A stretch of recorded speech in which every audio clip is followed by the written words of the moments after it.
चतुर्भुज विषय नवम श्रेणी ज्यामितिर आम गोटे क्वेश्चन देखा अनुशीलनी 3A गोटे पंचभुजर गोटे अंतस्थ कोण परिमाण 140 देती अन्य कोण गुड़ा जो चार्टा कोण रहा तार अनुपात देती 1:2 1:3 1:4 हेले प्रमाण करार अच्छी बृहत्तम कोण 160 डिग्री हम तो आम देखा पंचभुजर गोटे कोण 140 अन्य कोण गुड़ाकर परिमाण जेहेतु अनुपात देती आम मन करवा x 2x 3x और 4x ताल 5टा कोण आम धरदे आम सूत्र अनुजाई जाचे जे पंचभुजर अंतस्थ कोण मानकर परिमाणर समष्टि केते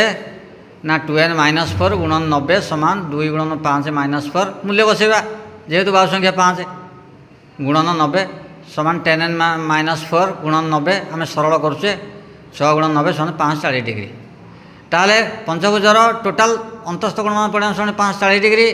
ताले प्रश्न अनुसार आम जो कोण गुड़ाक धरीचे 140